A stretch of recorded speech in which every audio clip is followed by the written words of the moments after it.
আপনাদের সবাইকে স্বাগত জানাই আমার কথা শুনবার জন্য। অন্তর্বর্তী সরকারের ৩ মাস পূর্ণ হলো আজ শুক্রবারে এবং ৫ই আগস্ট শেখ হাসিনা সরকারের পতনের ৩ দিন পরে এই সরকার প্রফেসর মোহাম্মদ ইউনূসের নেতৃত্বে আন্তর্জাতিক খ্যাতিসম্পন্ন ব্যক্তিত্ব নোবেল লরিয়েট তার নেতৃত্বে সরকার যাত্রা শুরু করে।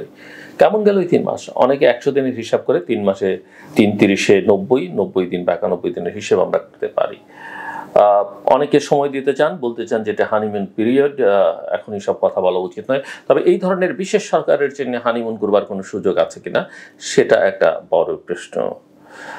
তবে অনেক প্রত্যাশা, অনেক রক্তদান, আত্মত্যাগ, একটা অভ্যুত্থানের মধ্য দিয়ে এক স্বৈর শাসকের পতনের পরে যে সরকার যাত্রা শুরু করেছে সেই সরকারের কাছে মানুষের প্রত্যাশা ছিল অনেক। জনগণ তাদেরকে ভোট দিয়ে বসায়নি। জনগণের মতামতও তাদের কারা ক্ষমতায় থাকবেন, রাষ্ট্র পরিচালনা করবেন, অ্যাডভাইজার হবেন, চিফ অ্যাডভাইজার হবেন সেই সুযোগ ছিল না। ছাত্রদের মধ্যে যারা নেতৃত্বের সারিতে ছিলেন তারা বা তাদের কিছু অ্যাডভাইজার বা মেন্টররা উপদেষ্টা পরিষদ গঠন করেছেন বা প্রধান উপদেষ্টার সঙ্গে কথা বলে বা প্রধান উপদেষ্টার ভাষায় তাদেরকে নিয়োগ দিয়েছেন। কিন্তু দেশটা তো জনগণের, ১৮ কোটি মানুষের, এবং সরকার তার কার্যক্রম জনগণের ভাগ্যের সঙ্গে সম্পর্কিত। সে কারণেই বেশ কিছু আলোচনা আমরা একটু পেছনের ৩ মাসের দিকে তাকানো দরকার বলে মনে হয়। অনেকেই সরকারটাকে এনজিওগ্রাম বলেন, এনজিওস এবং অ্যাক্টিভিস্টদের সরকার বলেন, কেউ কেউ এটাকে চট্টগ্রাম কেন্দ্রিক সরকার বলেন, কেউ কেউ এটি এনজিও এবং গ্রামীণের সরকার বলেন। নানা অভিধায় এটাকে অভিযুক্ত করা হচ্ছে। এখানে বয়োবৃদ্ধদের যেমন জায়গা হয়েছে, এখানে একেবারেই আনকোরা তরুণদেরও জায়গা হয়েছে। তবে এফিসিয়েন্সির একটা ঘাটতি, সমন্বয়ের একটা অভাব, এগুলো লক্ষ্য করা গেছে বলে অনেকেই মনে করেন। সরকার ঠিক ফাংশন করতে পারছে সেটা অনেক ক্ষেত্রেই মনে হয় না। সবচেয়ে বড় সমস্যা যেটি মানুষের প্রত্যাশা ছিল আইন শৃঙ্খলা পরিস্থিতির উন্নয়ন, সেটা তারা করতে পেরেছেন বলে মনে হয় না। মনে হয় না যে তারা মানুষের দৈনন্দিন জীবন মানের দিকে খুব বেশি নজর দিতে পেরেছেন।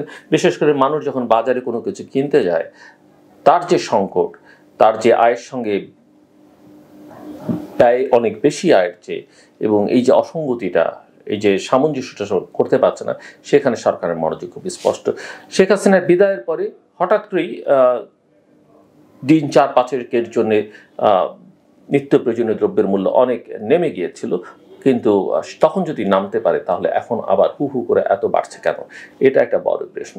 অন্তত ৯টি ব্যাংকের কথা আমরা জানি যারা কোনো অর্থ, গ্রাহকের অর্থ, তার জমাকৃত অর্থের সে ব্যাংকে গিয়ে চেক দিলে এমনকি ২,০০০ টাকা, ১,০০০ টাকাও দিতে পারে না অনেক ক্ষেত্রে রুরাল এরিয়াগুলোতে। সো এরকম একটা সংকটের মধ্যে দিয়ে যাচ্ছে সরকার। তাদের কোনো রোডম্যাপ নেই, তারা কবে নির্বাচন দেবেন সে বিষয়ে কোনো স্পষ্ট কথা নেই। কিছু সংস্কার কমিশন করেছেন, সেই সংস্কার কমিশনগুলো শেষ পর্যন্ত কী ভূমিকা পালন করবে বা তাদের প্রস্তাবিত সুপারিশ মানার ভবিষ্যৎ কী সেটা এখন পর্যন্ত নিশ্চিত নয়। কোনো কমিউনিকেশন পলিটিক্যাল স্টেক হোল্ডারদের সঙ্গে আছে বলে মনে হয় না। যেগুলো আছে আমি অতীত বহুবার বলেছি, এক ধরনের পিয়ার অ্যাক্টিভিটিস। অন্তর্বর্তী সরকার দায়িত্ব গ্রহণের পর থেকে দেশের অর্থনীতিকে সচল এবং বিভিন্ন সেক্টরের সংস্কারের মনোযোগ দিয়েছে সরকার। এই সংস্কার অনেকের কাছেই খুব আকাঙ্ক্ষিত বিষয়, অনেকের কাছে সংস্কার শব্দটি পরিত্যাজ্য বিষয়। আমরা এটাকে অনেক সময় ডেমোক্রেটিক রিকনস্ট্রাকশনও বলবার চেষ্টা করছি, গ্রহণযোগ্যতা বাড়াবার জন্যে। পাশাপাশি রাজনৈতিক দলের সঙ্গে সংলাপ, আন্তর্জাতিক অপরাধ ট্রাইব্যুনাল নিয়ে বিচার কাজ শুরু, সহিংসতায় অচল মেট্রো রেলের মিরপুর ১০ এবং কাজীবাড়ি স্টেশন চালু, দ্রব্যমূল্য নিয়ন্ত্রণ, সাধারণ মানুষের নিরাপত্তা এবং ৮টি জাতীয় দিবস বাদ দেওয়া সহ নানান কাজে আমরা সরকারকে ব্যস্ত থাকতে দেখেছি। কিন্তু জুলাই আগস্টের হত্যাকাণ্ডের যারা প্রকৃত অপরাধী তাদের বিচার, যারা সেখানে আহত হয়েছেন তাদের সুস্থতা বা আরোগ্যের ব্যবস্থা করা দ্রুত, এবং যারা মারা গেছেন তাদের পাশে, তাদের পরিবারের পাশে ভালোভাবে দাঁড়ানোর যে আকাঙ্ক্ষা একটা মানুষের মধ্যে ছিল সেটা খুব একটা দেখা যায়নি। প্রচুর মামলা হয়েছে, যারা ভুক্তভোগী যে পরিবারের সদস্য মারা গেছেন মামলা তারা করেনি, তাদের অন্যরা করেছেন, হয়তো রাজনৈতিক সুবিধা বা অর্থনৈতিক সুবিধা প্রাপ্তির জন্য। এবং মামলাগুলোর ধরন দেখলে যেটা দেখা গেছে সেই মামলাগুলো আসলে আওয়ামী স্টাইলেই মামলা হয়েছে, অর্থাৎ গায়েবী মামলা। একটা মামলায় ৫০০-৬০০ জনকে বিবাদী করে মামলা হয়েছে এবং যেখান থেকে পারা যাচ্ছে যাকে ওই এলাকার না হলেও ঢুকিয়ে দেওয়া হচ্ছে। এর মধ্যে সরকারের সচিব আছেন, সাংবাদিক আছেন, রাজনীতিবিদ আছেন, ব্যবসায়ী আছেন, যে যেখানে পাচ্ছে যাকে দিকে এটা মামলা মার্ডার কেসের আসামি করে দিচ্ছেন। শিল্পী, সাহিত্যিক, সাংবাদিক, খেলোয়াড় কেউই বাদ যাচ্ছে না এই প্রক্রিয়া থেকে। এবং এটা আইনের শাসনের একটা পরিপন্থী কাজ এবং এটা যেসব মামলা হচ্ছে তাতে করে খুব একটা সাফল্য চূড়ান্ত বিচারে পাওয়া যাবে বলে মনে হয় না, বরং প্রকৃত অপরাধীরা আসলে ছাড় পেয়ে যাবেন বা রেহাই পেয়ে যাবেন, এরকমভাবে মামলাগুলো করা হচ্ছে। কাজে এখানে সুপরিকল্পিত পদক্ষেপ অনুপস্থিত দেখা গেছে। যেটা আমি শুরুতেই বলছিলাম যে অন্তর্বর্তী সরকারের জন্য দুটো প্রধান চ্যালেঞ্জ, একটা হচ্ছে মানুষের নিরাপত্তা, যেটা আইন শৃঙ্খলা রক্ষাকারী বাহিনী এখনো খুব একটা ক্রিয়াশীল দেখা যাচ্ছে না, বিশেষ করে পুলিশ বাহিনী, এবং দ্রব্যমূল্যের ঊর্ধ্বগতি তো আছেই। এবং সেনাবাহিনীকে ম্যাজিস্ট্রেসি পাওয়ার দেওয়া হচ্ছে, তারা মাঠে আছেন, কিন্তু খুব একটা এনগেজমেন্ট তাদের দেখা যাচ্ছে না। এবং তার কারণ কি এবং এটা কেন হচ্ছে সেটা নিয়ে একটা জনমনের প্রশ্ন আছে। অবশ্যই সেনাবাহিনী বাইরে কতদিন থাকবে এবং তার থাকা উচিত কিনা প্রতিষ্ঠানটির স্বার্থেই, সেটাও একটা বড় বিষয়। অনেকগুলো বিষয় এখানে উল্লেখ করবার আমি বলেছি যে কিছু দিবসবাদ, অপরাধ ট্রাইব্যুনাল গঠন, যেসব বিষয়ে গুরুত্ব দিয়েছে তার মধ্যে অনেকগুলো, একটা জাদুঘর নির্মাণ করা হচ্ছে। তো এইরকম বিষয়গুলো অত্যন্ত গুরুত্বপূর্ণ নিঃসন্দেহে, কিন্তু মাথায় রাখতে হবে যে আওয়ামী সরকার যা যা করেছে বঙ্গবন্ধুকে প্রতিষ্ঠা করার জন্য, অন্যান্যদেরকে পরিবারের সদস্যদের প্রতিষ্ঠা করবার জন্য, বা ওই মুক্তিযুদ্ধের নামে এক ধরনের ব্যবসা খুলে বসা, সেটার কোনো ছায়া এখানে দেখা যাচ্ছে কিনা সেটা খতিয়ে দেখা দরকার। কিছু ভালো কাজও হয়েছে। বলপূর্বক গুম হওয়া থেকে সব ব্যক্তি সুরক্ষার জন্য আন্তর্জাতিক সনদে বাংলাদেশ স্বাক্ষর করেছে, বিগত সরকারগুলো সেটা করেনি। এবং বিগত সরকারগুলো সরকারের আমলে সংগঠিত গুমের জন্য একটা তদন্ত কমিশন করা হয়েছে। দেশের সামগ্রিক অর্থনৈতিক ব্যবস্থার খতিয়ে দেখবার জন্য একটা শ্বেতপত্র প্রণয়ন কমিটি করা হয়েছে।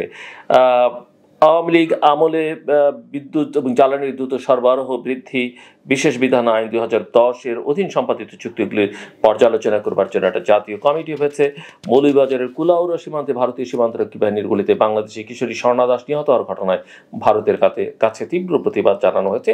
দীর্ঘদিন ধরে অমীমাংসিত তিস্তা নদীর পানি বন্টন চুক্তি সহ আন্তর্জাতিক আইন অনুযায়ী বাংলাদেশ এবং ভারতের মধ্যে আন্তঃসীমান্ত নদীর পানি বন্টন বিষয়ে ভারতের সঙ্গে আলোচনার তাগিদ দেওয়া হচ্ছে। কিছু কিছু সাহসী কাজ দেশের স্বার্থে করবার একটা চেষ্টা লক্ষ্য করা গেছে। কিন্তু যেটা অনুপস্থিত, আমি বলছিলাম যে